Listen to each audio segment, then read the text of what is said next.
हे भगवान भास्कर, मुझे आशीर्वाद दीजिए कि रणभूमि में आपका ये राम आपके सूर्यवंश की मर्यादा का पालन करता हुआ विजयी हो।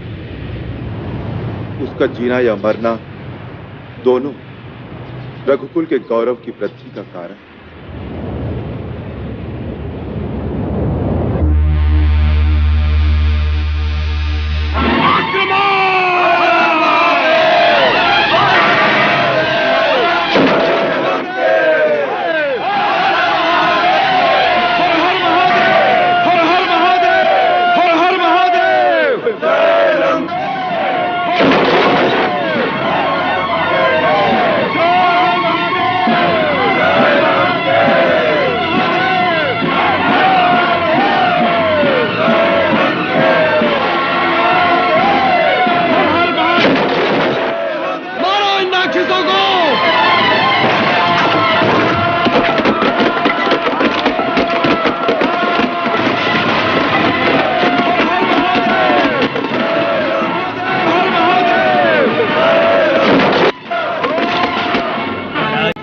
राम की सेना ने चारों द्वारों को घेर लिया है और बाहर से ही मुख्य द्वारों और प्राचीरों को बहुत भारी क्षति पहुंचाई।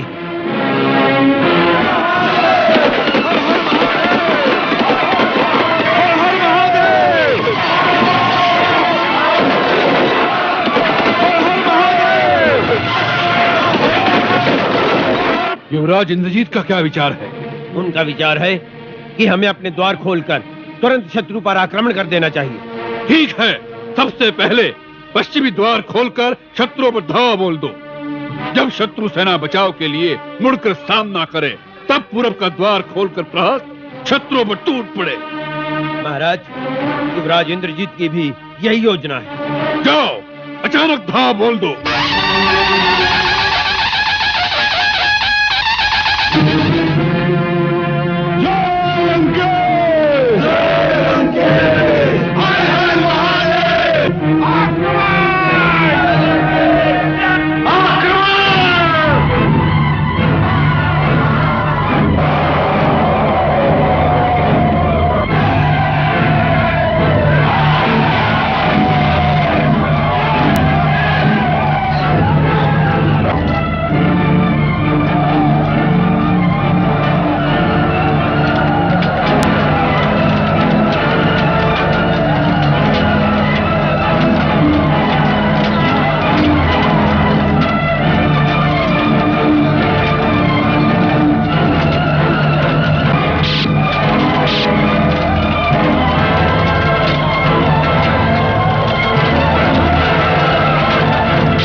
वज्रमुष्टि छोटे छोटे सैनिकों पर वार कर रहा है।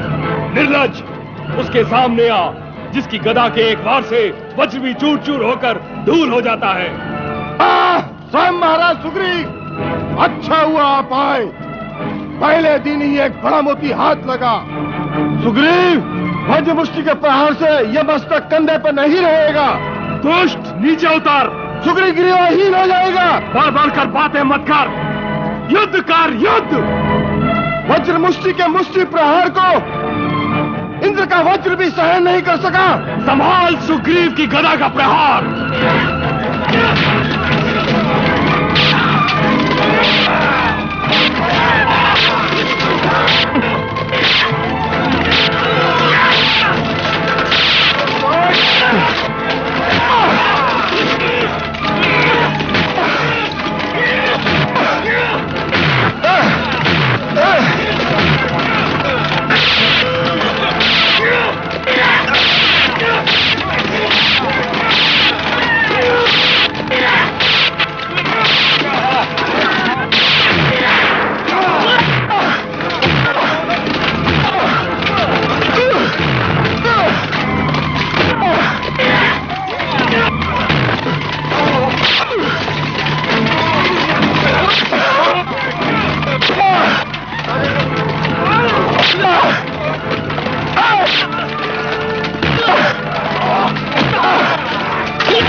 उप सेना नायक, क्या समाचार लाए हो?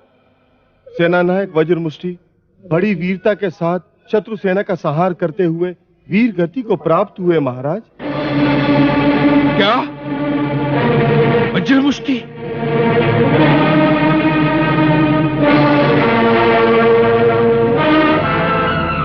प्रभु, ये वज्रमुष्टि लंका की सुरक्षा का एक वज्र था जो आज महाराज सुग्रीव ने तोड़ दिया। एक वज्र तो क्या, बड़े बड़े शिखर ढह जाएंगे लंका के।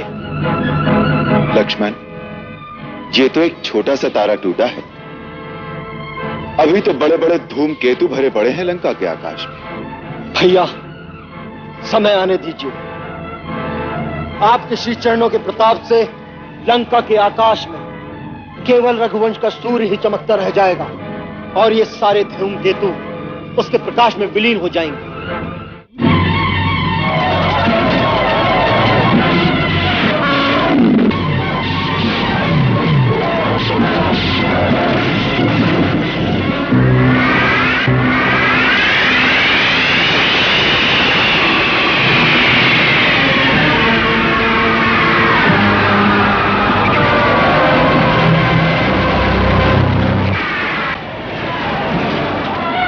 योद्धा कौन है जो हमारी सेना का संहार कर रहा है?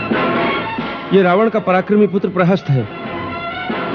इसे यदि न रोका गया तो ये सारी सेना का विनाश करने की शक्ति रखता है। भागो मत, रुक जाओ, रुक जाओ।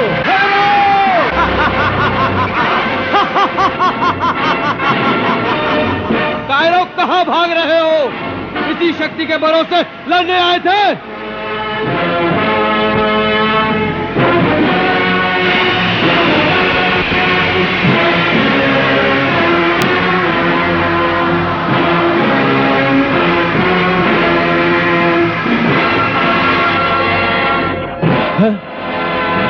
कोई बात नहीं, दूसरा बाण ले लो। अच्छा हुआ तुम आ गए। मैं तुम्हारी ही प्रतीक्षा कर रहा था, इसीलिए तुम्हारी इस वानर सेना को इतना त्रास दे रहा था ताकि तुम दोनों भाई उनकी रक्षा के लिए स्वयं आ जाओ, जिससे तुम दोनों को एक साथ मारना मेरे लिए आसान हो जाएगा। तुम्हारा दूसरा भाई कहां है? उसे भी बुला लो। मैं महाराज रावण का पुत्र प्रहस्त तुम्हें बिना आज्ञा के लंका में आने के लिए दंड देना चाहता हूं। हे न्यायाधीश, एक एक भाई को अलग अलग दंड देना ही उचित रहेगा। पहले छोटे भाई से तो निपट लीजिए, फिर यदि जीवित रहे तो बड़े भाई के भी दर्शन हो जाएंगे।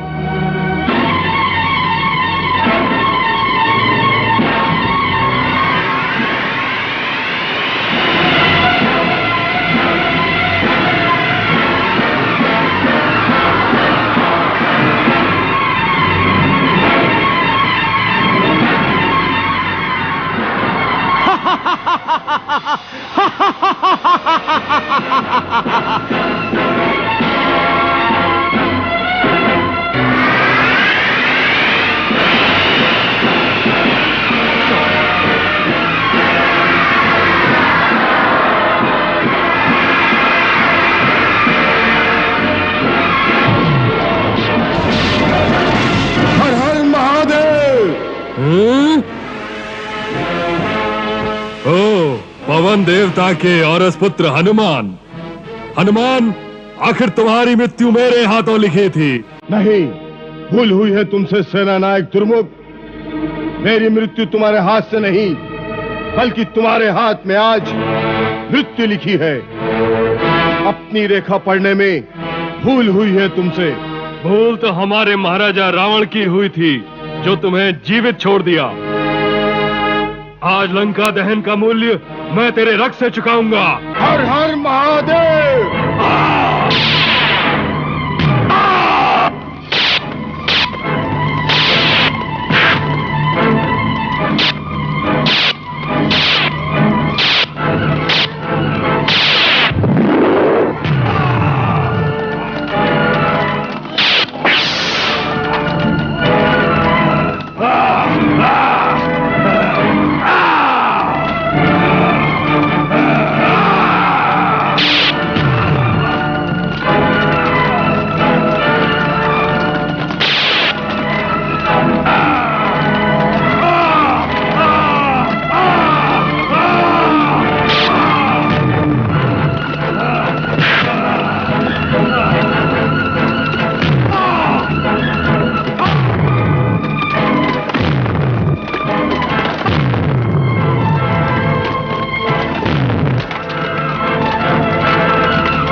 नहीं, नहीं। दुर्मुख अर्थात यम का मुख, बड़े बड़े सूरमा उसके हाथों काल के गाल में समा गए। उसे कौन मार सकता है? वही लंका में पहली बार आकर हाहाकार मचाने वाला मरकट अक्षय कुमार का हंता महाराज, उसी हनुमान ने महाबली दुर्मुख का अंत किया है। हनुमान!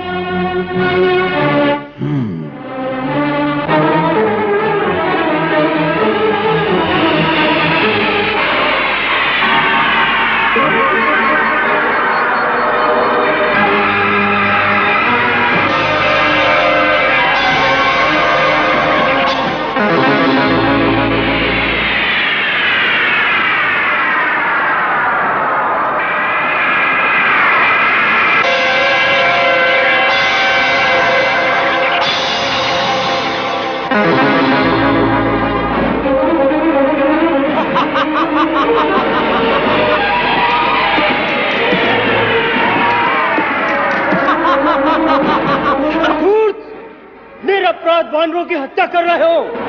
तुम जीवित रहने के योग्य नहीं।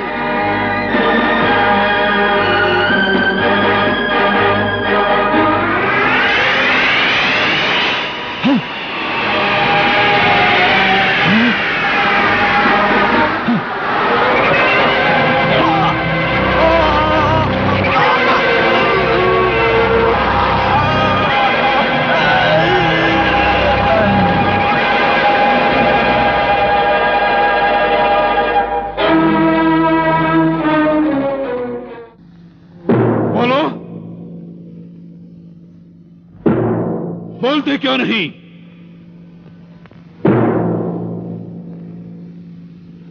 क्या समाचार लाए हो?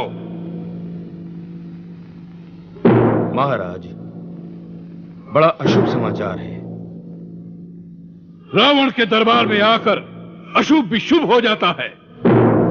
बोलो, क्या समाचार है? महाराज, राजकुमार प्रहस्त। प्रहस्त? क्या हुआ प्रहस्त को? महाराज, राजकुमार रणभूमि में वीर गति को प्राप्त हुए।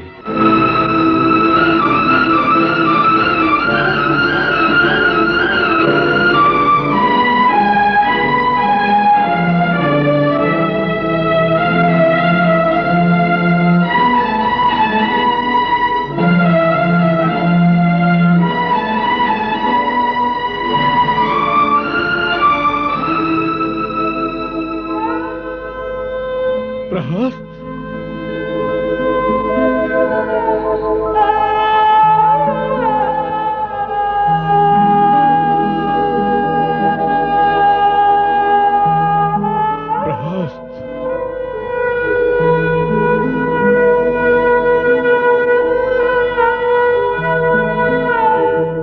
लंका का एक परकोटा ढह गया इंद्रजीत, ढह गया।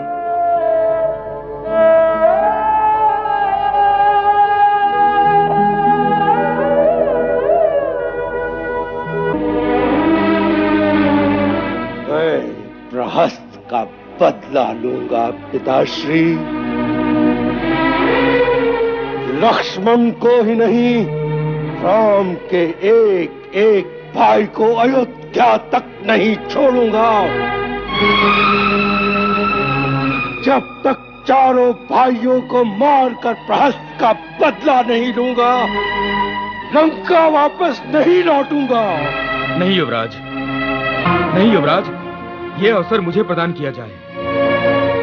महाराज, राम का वध करने का प्रथम अधिकार मुझे है, क्योंकि उसने मेरे पिता का वध किया है। मुझे माता के वचनों की आन रखनी है। महाराज, मेरी माता ने प्रण किया है, जब तक मैं राम का सर काट कर नहीं लाऊंगा, तब तक अपने पिता का तर्पण नहीं कर सकता। हम तुम्हारी माता की भावनाओं का आदर करते हैं वीर मकराक्ष।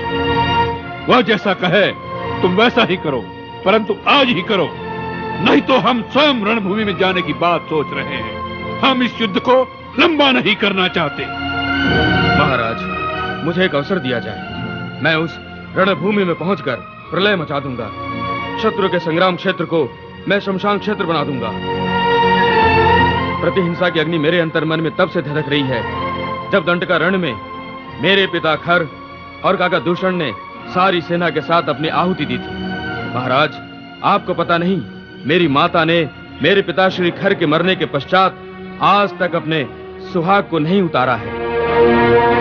मृतक शरीर की आत्मा को शांति देने के लिए अभी तक तर्पण नहीं हुआ है।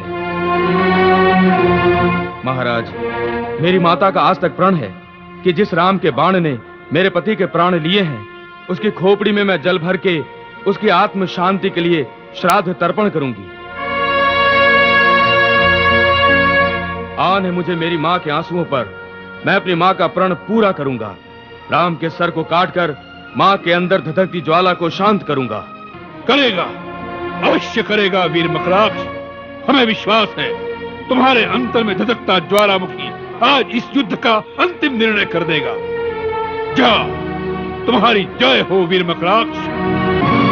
जय तो महाराज धीराज लंकेश रावण की होगी।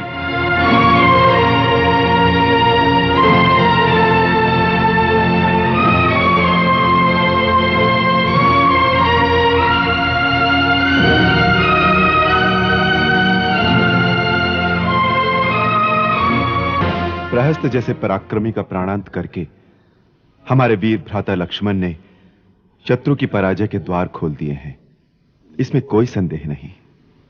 पुत्र की मृत्यु के आघात से दिल मिलाकर रावण प्रतिघात के लिए भीषण प्रहार करेगा। अब हमें पूरी तरह सावधान रहना चाहिए। सावधान तो वो नहीं रहता ऋक्षराज जिसके अंतर की ज्वाला बुझ जाती है। मेरे अंदर ज्वालामुखी दहक रहा है, ज्वालामुखी। मैं रावण और मेघनाथ के आने की प्रतीक्षा कर रहा हूं।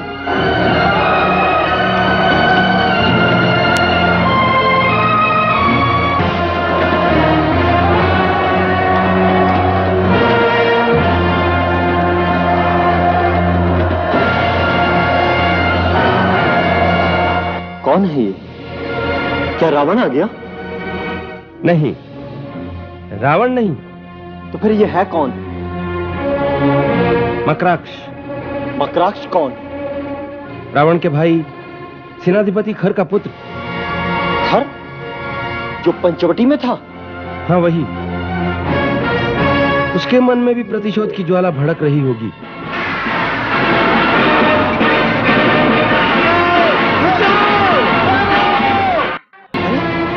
तो सब कुछ चीरता हुआ चला आ रहा है, परंतु अंगद ने इसे रोक लिया।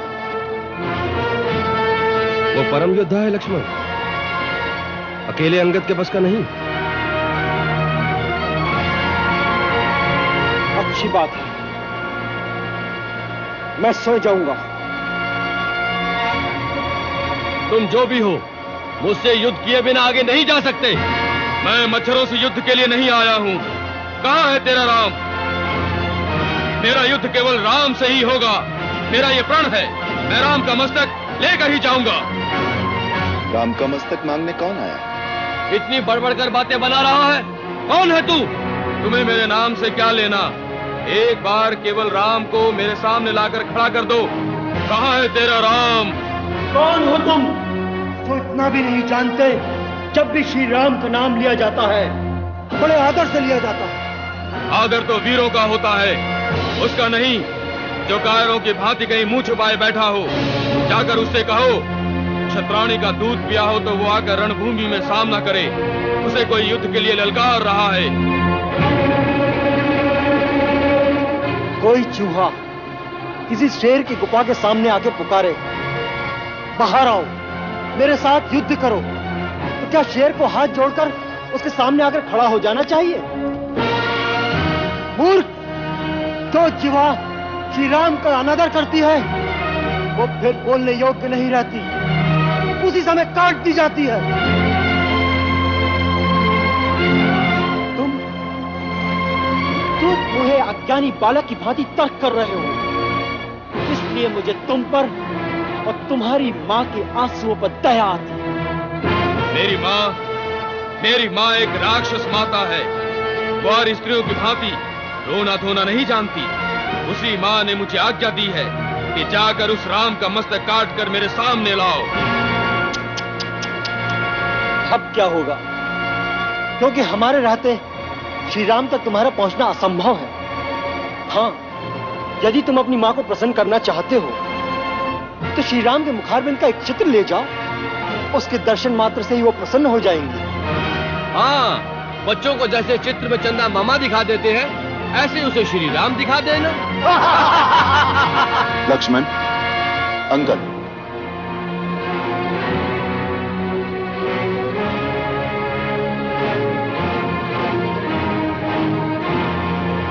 किसी वीर के संकल्प का उपहास करना वीरों को शोभा नहीं देता। राजकुमार अंगद, इस वीर ने हमें युद्ध के लिए ललकारा है और युद्ध की चुनौती स्वीकार करना ही सच्चे क्षत्रिय का धर्म है।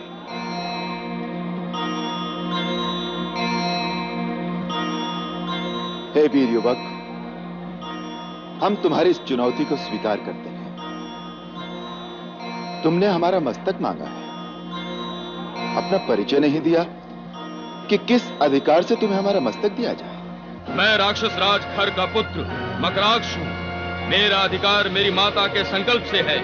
मेरा अधिकार तुम्हारे हाथों मेरे पिता के वध के कारण से भी है। मेरे शूरवीर पिता जनपद अधिनायक राक्षस राज खर पंचवटी में तुमसे युद्ध करते हुए वीर गति को प्राप्त हुए। उनका पुत्र होने के नाते इस बात का प्रतिशोध लेने के लिए मैं तुम्हें युद्ध के लिए ललकारता हूं। मेरी माता का यह संकल्प है, जिस राम के बाण ने मेरे पति का सर विच्छेद किया है, उसी राम की खोपड़ी में भरे हुए जल द्वारा मैं अपने पिता का श्राद्ध तर्पण कर सकता हूं। मेरी माता के इसी संकल्प ने तुमसे युद्ध करके तुम्हारा मस्तक काटने का अधिकार दिया है। अवश्य, मैं तुम्हारे इस अधिकार को स्वीकार करता हूं। मैं तुम्हें वीर मानता हूं युवक, कि अपना मस्तक संकट में डालकर पिता के शत्रु का मस्तक लेने रणभूमि में आ गए। किसका मस्तक संकट में है अभी निर्णय हो जाएगा। युद्ध केवल मेरा और तुम्हारा होगा, कोई अन्य महारथी बीच में नहीं आएगा। बोलो, मेरी चुनौती स्वीकार है? तुम्हारी हर इच्छा पूर्ण होगी वीरासुर। और सुनो, मैं तुम्हें वचन देता हूं कि यदि तुम्हारे हाथ मुझे वीर गति प्राप्त हो तो मेरे इस मस्तक पर तुम्हारा अधिकार है। मरणोपरांत मैं ये मस्तक तुम्हें दान करता हूं। विभीषण, सुग्रीव, अंगद, आप सब मेरे इस वचन के साक्षी हैं। लक्ष्मण जी भैया, मेरे इस वचन को पूर्ण करना तुम्हारा धर्म होगा। रघुवंशियों के वचन का मोल तुम भली भांति जानते हो।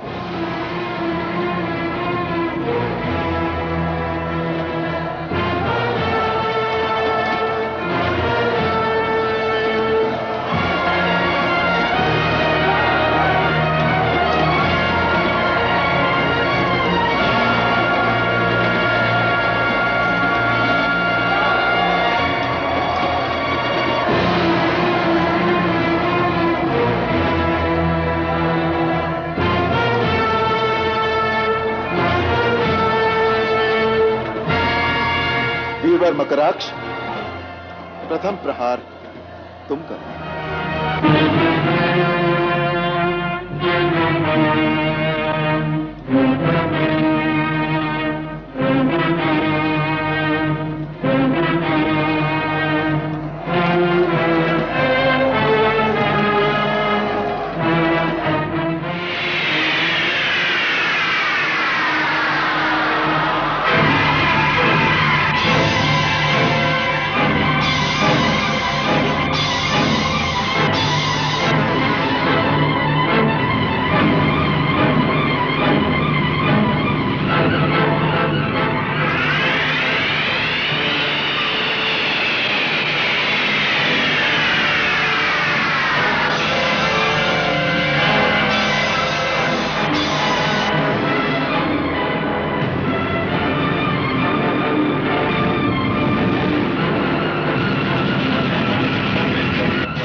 माया है या तपस्या का फल? प्रभु, उसने पवन के देवता वायु और वर्षा के देवता वरुण को अपने वश में कर रखा है। ये सब उन्हीं के दिए हुए दिव्य वरों का प्रभाव है। आप यदि वायव्यास्त्र और वरुणास्त्र का अनुसंधान करें तो इस माया से मुक्ति होगी।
आप तो मायापति हैं। इन सब मायावी पुरुषों में जो वास्तविक मकराक्ष है उसकी एक ही पहचान है, केवल उसी के घाव से रक्त निकलता दिखाई देगा। मायावी मकराक्षों के घाव से रक्त नहीं बहेगा।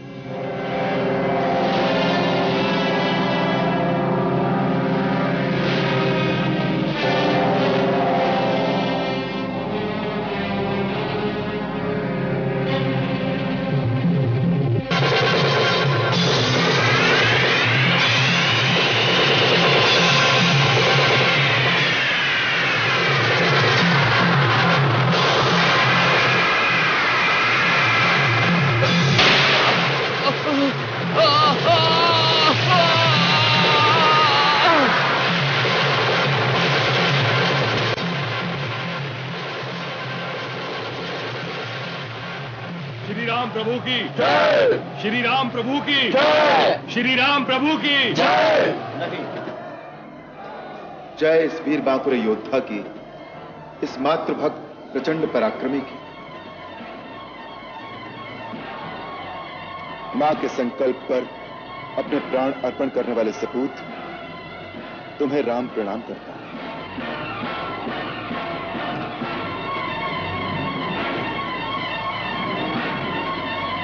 महाराज सुग्रीव, प्रभु, इस शूरवीर का मृत शरीर सम्मान के साथ लंका पहुंचा दिया जाए। हर योद्धा की मृत्यु है रघुवर का संकेत, दुस्साहसी दुराग्रही किंतु न होए सचेत। प्राणों की बलि दे गया मातृभक्त मकराक्ष, अभिमानी खल के खुले किंतु न ज्ञान गवाक्ष।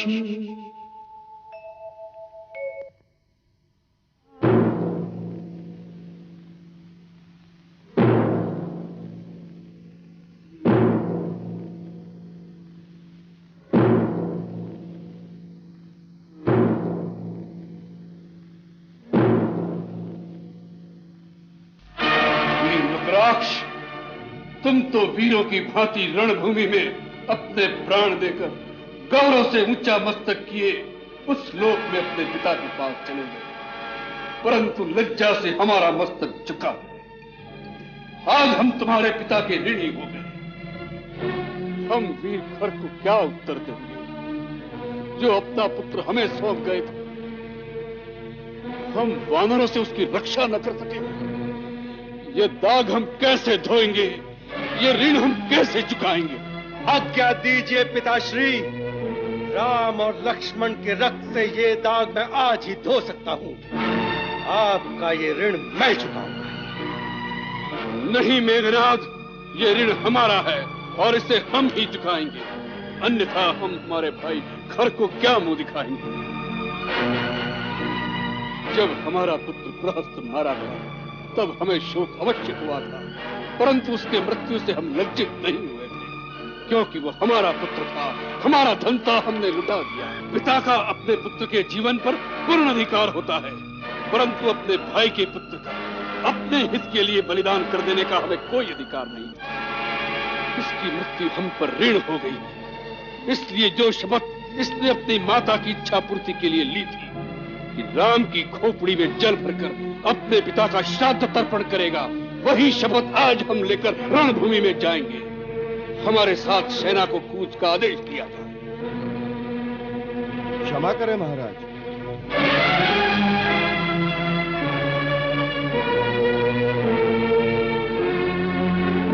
ये रणनीति के विरुद्ध होगा।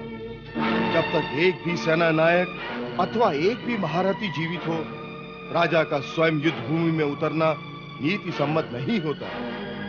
एक तो उससे राजा की शक्तिहीनता का आभास होता है, दूसरे सेनापति अथवा महारथी की मृत्यु से राजा पराजित नहीं होता, परंतु यदि राजा को कुछ हो जाए तो सारे देश की पराजय उसी क्षण ही हो जाती है। सेनापति कंपन, तुम केवल सिंहासन की शोभा बढ़ाने वाले किसी राजा से बात नहीं कर रहे।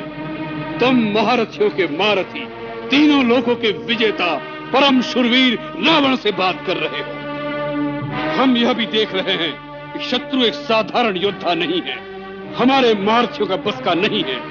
वह इसी प्रकार हमारे महारथियों का एक एक दो करके अंत करता रहेगा तो हमारी सेना का मनोबल दिन प्रतिदिन क्षीण होता जाएगा और उसका यश और मनोबल उसी प्रकार भड़क उठेगा जिस प्रकार यज्ञ में घृत की आहुति पड़ने से अग्नि की ज्वाला भड़क उठती है। इससे पहले कि वह ज्वाला उसकी यज्ञशाला से फैलकर हमारे सारे देश को भस्म कर दे, हम आज ही उसकी यज्ञशाला को विध्वंस कर देंगे। इस युद्ध का लंबा होना लंका के हित में नहीं है। हमारे कूच का डंका बजाया जाए।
प्रभु, लंका नरेश रावण स्वयं युद्ध के लिए आ रहा है। स्वयं आ रहा है? इतनी जल्दी? हाँ प्रभु, उसे मकराक्ष और प्रहस्त की मृत्यु सहन नहीं हुई। इसका अर्थ ये भी है वो अपना संतुलन खो बैठा है।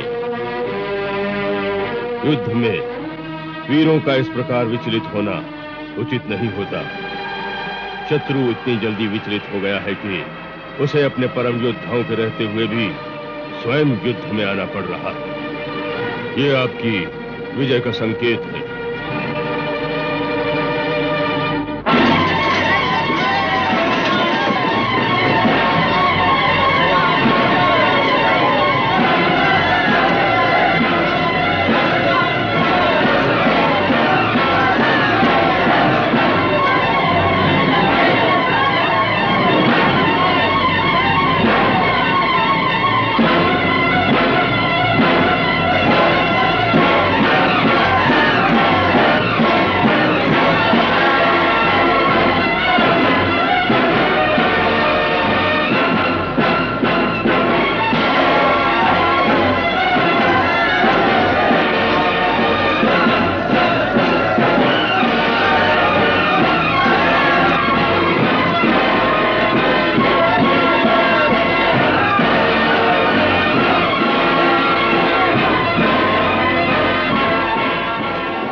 इसे अपने वीर होने का मान हो।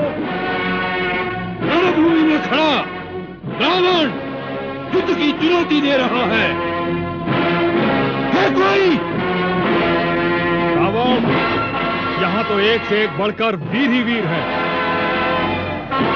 तुम जिससे हारना चाहो उसे स्वयं ही चुन लो। सुग्रीव उस दिन दुम दबाकर भाग गया था, आज हमारे सामने आते तुम्हें लाज नहीं आती? जाओ, रावण से युद्ध करना तुम्हारा काम नहीं। वह वनवासी कहाँ है?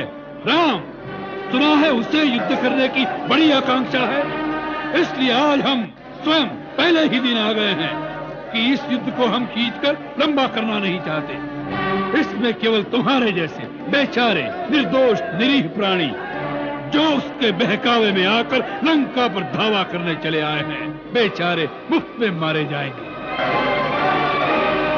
इससे अच्छा यही है उसे बाहर निकालो, जिससे उसकी युद्ध की अभिलाषा भी पूरी हो जाए और हम इस दुष्टता के बदले उसे प्राण दंड भी दे सके, जिससे लंका की ओर आंख उठाने का साहस फिर और कोई भी न कर सके। यह तुमसे किसने कह दिया कि कोई भी राह चलता दुराचारी चोर जब चाहे श्री राम प्रभु के दर्शन कर सकता है? शट, तुम तो उनके हाथों दंड पाने के योग्य भी नहीं हो। यह काम भी हमें ही करना पड़ेगा।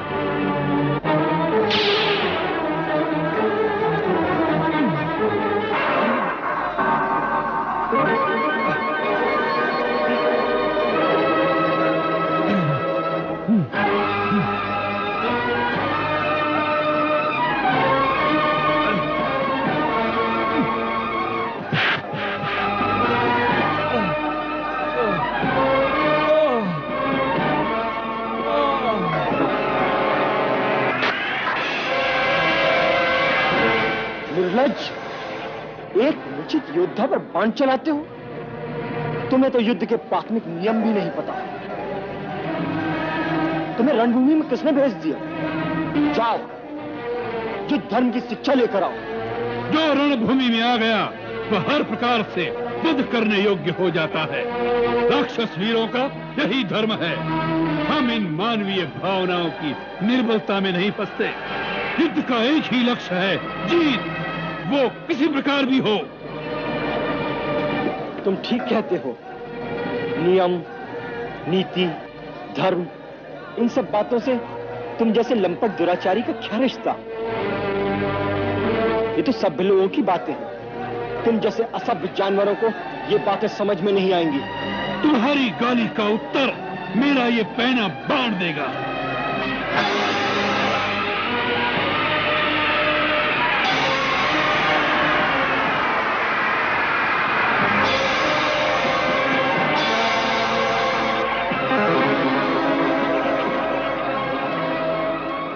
तुम जैसा पापी व दुराचारी जब निरुत्तर हो जाता है तो केवल शस्त्र का ही सहारा लेता है। तुम जैसे लोगों के लिए हमें भी शस्त्र उठाना पड़ता है, क्योंकि तुम विवेक, धर्म और नीति की भाषा नहीं समझ सकते। ये पांडित्य की बातें किसी ऋषि मुनि को जाकर सुनाओ। रणभूमि में आए हो तो बातें करो शस्त्रों की झंकार से। शस्त्र ही प्रश्न पूछे, शस्त्र ही उसका उत्तर दे, यही नियम है यहाँ का।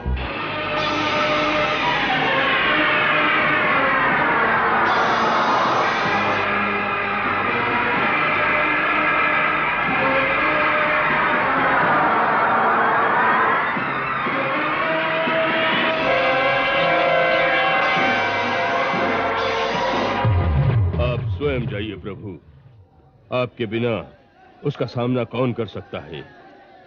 वो अकेला ही हमारे अनेक योद्धाओं को मारकर हमारी सेना की बड़ी क्षति कर सकता है। युद्ध के पहले दिन ही यदि शत्रु का इस प्रकार प्रभाव बढ़ जाए तो अपनी सेना के मनोबल की हानि होती है।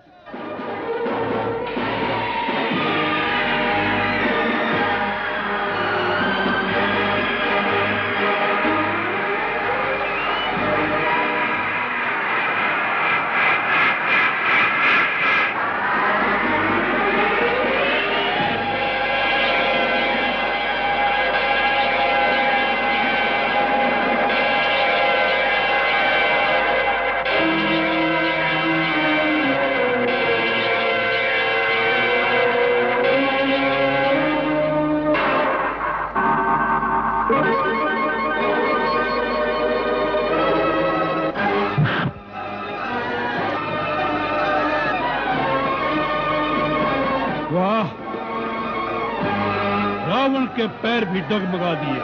कोई बात है, एक अवसर हमें भी दीजिए।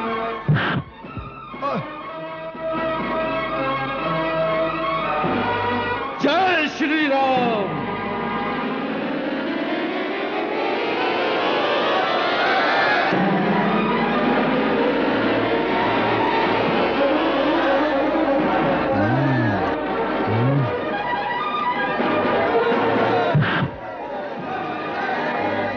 वाह रावण वाह।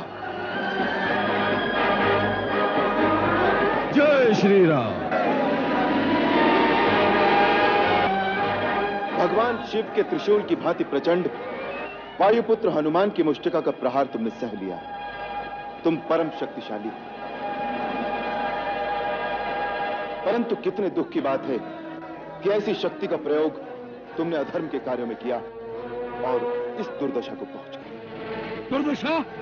किसकी दुर्दशा? हमारी या तुम्हारी? तुम्हारी।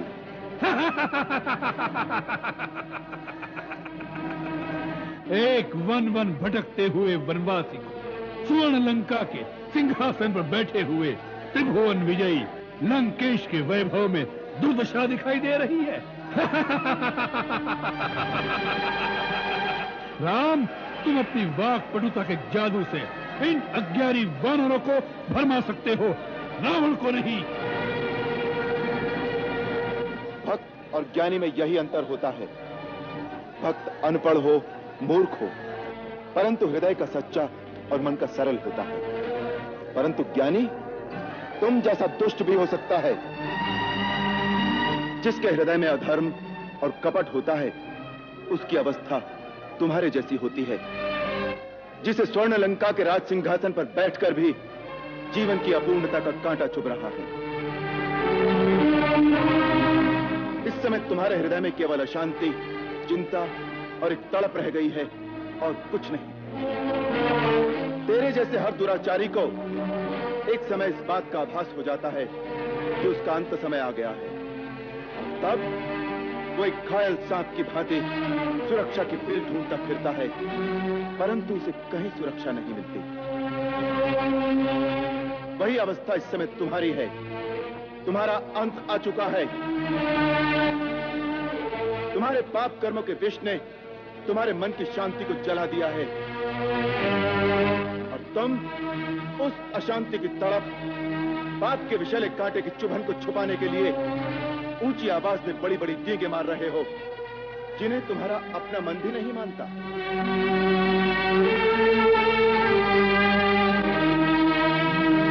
रावण, इसी अवस्था का नाम दुर्दशा है।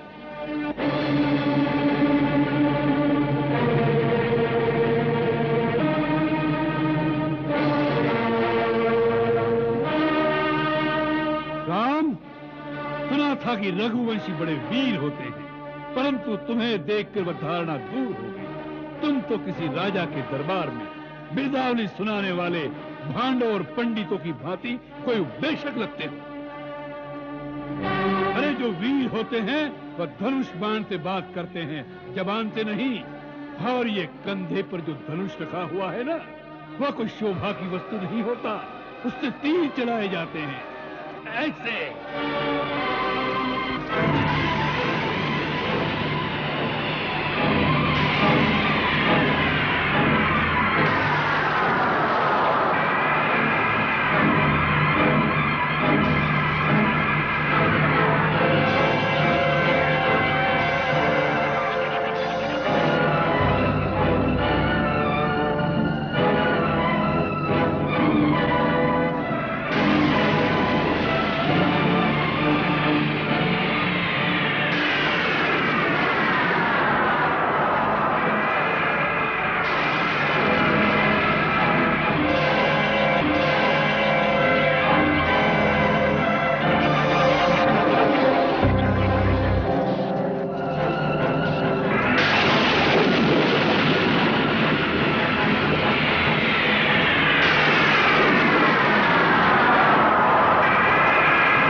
रावण, केवल पाशविक बल और अस्त्र शस्त्रों की गिनती से युद्ध नहीं जीते जाते। युद्ध जीतने के लिए धर्म और आध्यात्मिक शक्ति परम आवश्यक है। तुमने लक्ष्मण से कहा था कि तुम्हारे यहां कोई नीति, कोई धर्म नहीं होता। हमारे यहां युद्ध का भी धर्म होता है। हम शस्त्रहीन और निहत्थे शत्रु पर कभी वार नहीं करते। ये है रघुवंशियों की वीरता। लंका नरेश, तुम इस समय शस्त्रहीन, सुरक्षाहीन और अपमानित अवस्था में केवल शत्रु की दया के कारण जीवित हो। इसी का नाम है दुर्दशा। नहीं दस शीश को केवल शस्त्र विहीन, आन बान अभिमान सब लिए राम ने छीन। अब जाओ, कल फिर शस्त्र लेकर आना।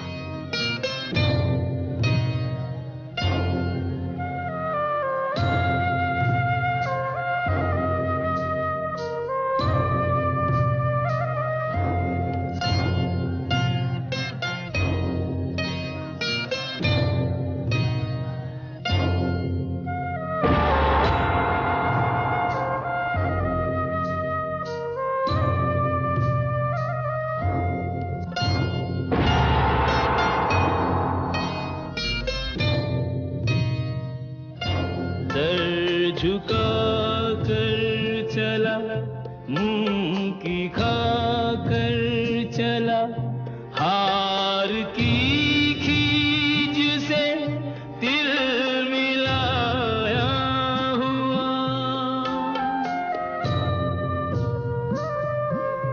हाथ में टूटा दर्पण अहंकार का, अर्ध विक्षिप्त सा छटपटाया हुआ।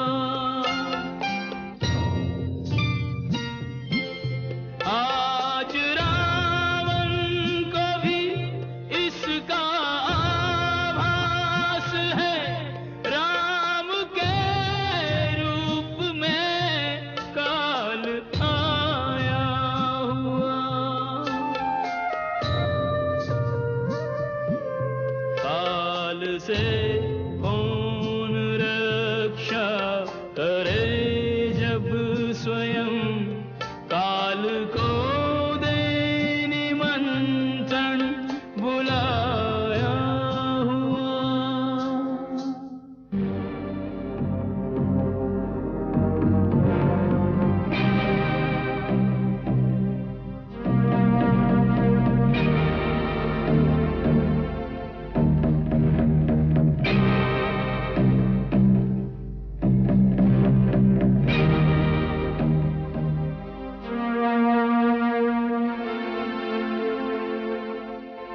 जिस राह से रथ पर निकला था, उस राह पे पैदल आज चले। प्रतिशोध की आग लिए मन में, अपमान की कालिख मुख पे मले। जब राम विमुख हुआ राम समुख, तो अहम ब्रह्मास्मि के पंख जले। तब टूटता है ऊंचाई का भ्रम, जब आता है ऊंट पहाड़ तले।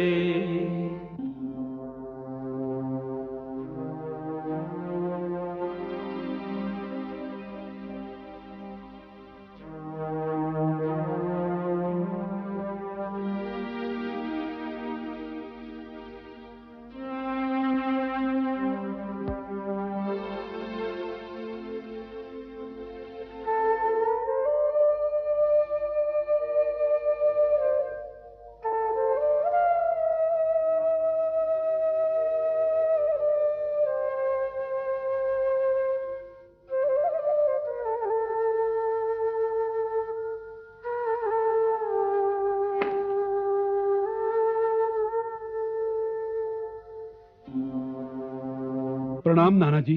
चिरंजीवी हो, यशस्वी हो। क्या बात है तात,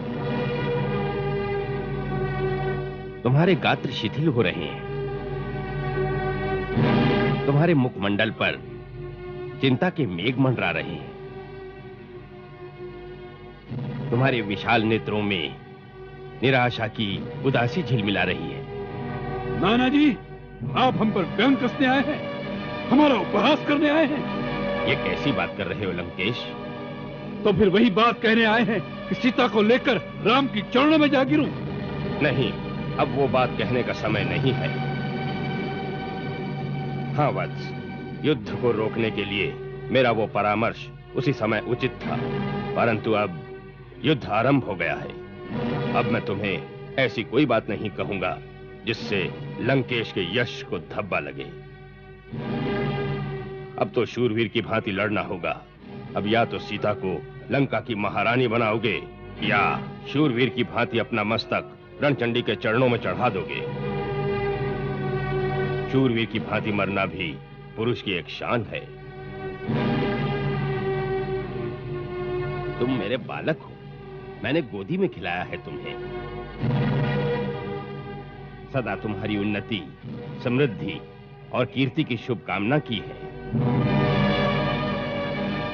तुम इस पृथ्वी पर असुरों के शिरमौर हो। तुम्हारा मस्तक झुक जाएगा तो इस भूमि पर राक्षसों को सिर छुपाने के लिए कोई जगह नहीं रहेगी। मैं ये पूछने आया हूं, तुम इतने हतोत्साहित क्यों हो गए? उत्साह ही नहीं हुआ नाना जी, विचाराधीन हो गया हूं। किस विचार में खो गए हो वत्स? जितना सरल समझा था उतना सरल नहीं है शत्रु का पार पाना। नाना जी, शत्रु प्रबल है। तुम स्वयं प्रबल से प्रबलतम भीषण विप्लव हो दशानन। तुमने इंद्र के वज्र, शिव के त्रिशूल और विष्णु के सुदर्शन चक्र का सामना किया है लंकेश। यही तो विचार करने की बात है नाना जी। उस वनवासी राम का बाण जब कमान पर चढ़ता है तब चतुर्मुख ब्रह्मा के समान दिखाई देता है, और जब धनुष से छूटता है तब सहस्त्रमुख विष्णु के समान हो जाता है, और जब प्रहार करता है तब रुद्र के समान प्रलयंकारी बन जाता है। नाना जी, हमने इंद्र के कुलिश, शिव के त्रिशूल और विष्णु के सुदर्शन चक्र को अपनी उड़ाते देखा है, परंतु उनके और राम के बाणों में अगाध भेद है। राम के बाणों की गति इतनी तीव्र है कि कब धनुष से छूटते हैं, कब निशाने पर लगते हैं, देवताओं की दृष्टि भी उसे नहीं पकड़ पाती, तो फिर इन चर्म चक्षुओं से कैसे दिखाई देगी? मानो तीनों लोकों की शक्तियां उसमें समा गई हो। आज उसने हमसे युद्ध नहीं किया, केवल हमारा उपहास किया, जैसे कोई बालक के साथ खिलवाड़ करके उसे